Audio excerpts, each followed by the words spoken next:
sehat selalu. Semoga seperti itu yang Bu Septi harapkan. Pagi hari ini, Bu Septi akan membersamai anak-anak untuk belajar bersama tentang perkembangbiakan vegetatif. Kemarin kita sudah belajar tentang perkembangbiakan generatif. Anak-anak, perkembangbiakan vegetatif dibagi menjadi dua. Yang pertama, perkembangbiakan vegetatif alami. Yang kedua, perkembangbiakan vegetatif buatan. Kenapa disebut perkembangbiakan vegetatif alami? Karena perkembangbiakan vegetatif alami buatan tidak membutuhkan bantuan makhluk hidup lain. Kalau perkembangbiakan vegetatif buatan adalah perkembangbiakan vegetatif yang membutuhkan bantuan makhluk hidup lain. Nah, sekarang apa saja perkembangbiakan vegetatif alami? Perkembangbiakan vegetatif alami pada tumbuhan ada bermacam-macam.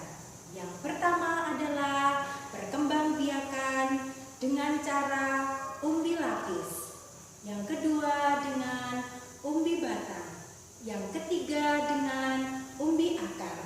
Yang keempat dengan akar rimpang. Yang kelima dengan tunas. Yang keenam ada membelah diri. Yang ketujuh ada spora.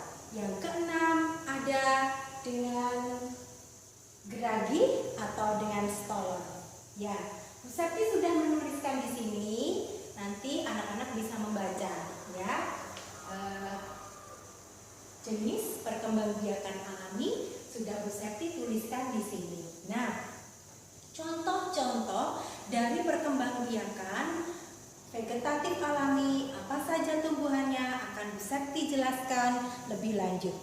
Anak-anak, tadi Bu Septi telah menyebutkan bahwa perkembangbiakan vegetatif alami dengan menggunakan umbi lapis. Contohnya adalah bawang bombay ini berkembang biak dengan umbi lapis. Kenapa disebut umbi lapis? Karena bawang bombay ini terdiri dari berlapis-lapis daging dan perpaduan antara daun.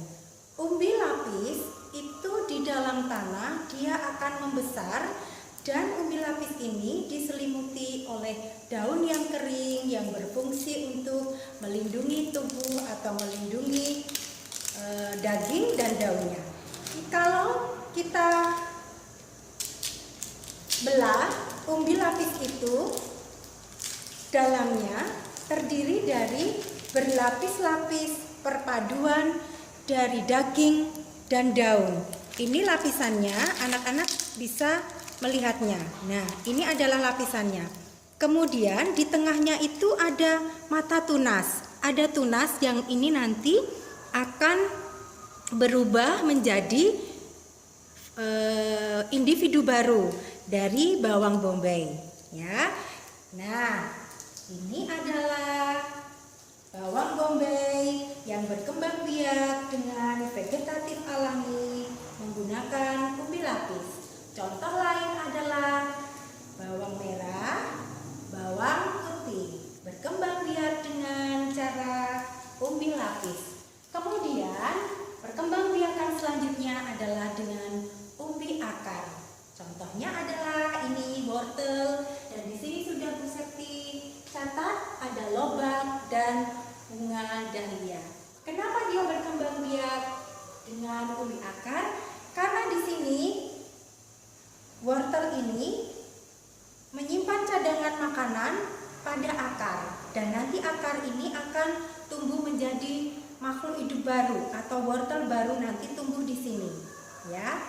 Selanjutnya adalah perkembangbiakan vegetatif alami dengan cara atau dengan menggunakan umbi batang.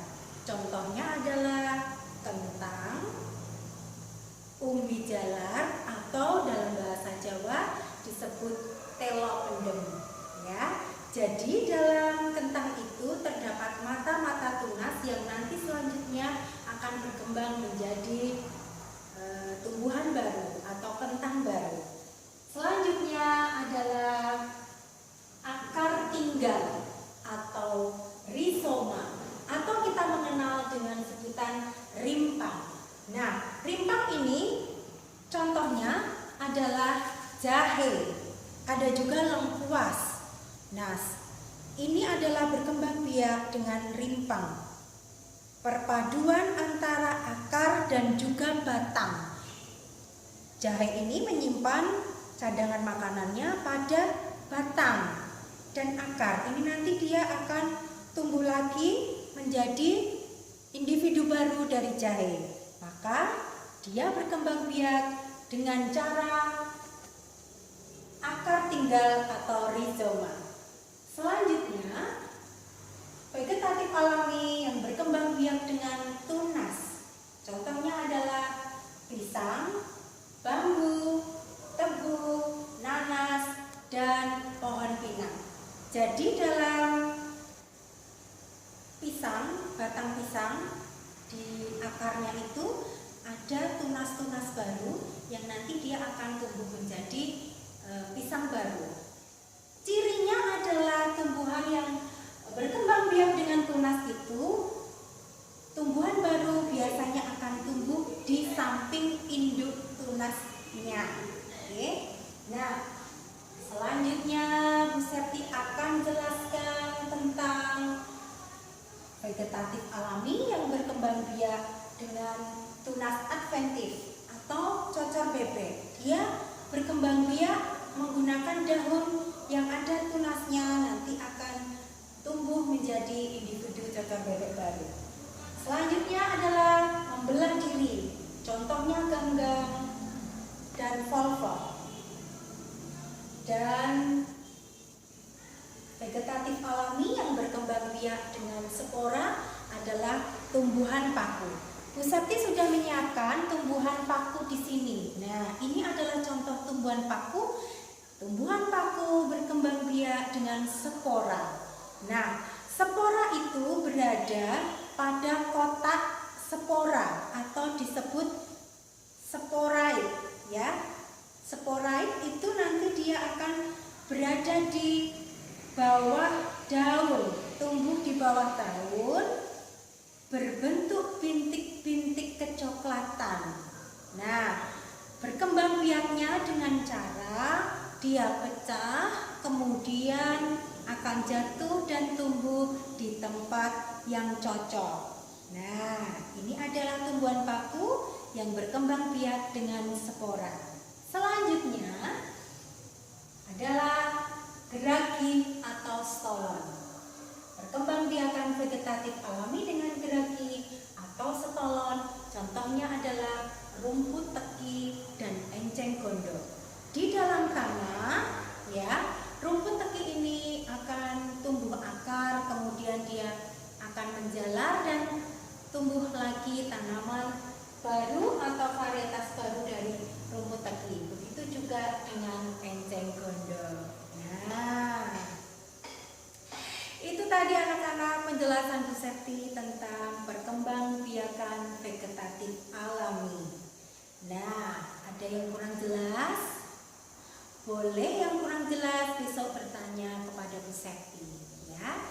Anak-anak, demikian tadi penjelasan Bu Septi tentang perkembang biakan vegetatif alami. Semoga bermanfaat dan sampai bertemu lagi di pembelajaran berikutnya. Salam hebat, salam semangat belajar di rumah. Assalamualaikum warahmatullahi wabarakatuh.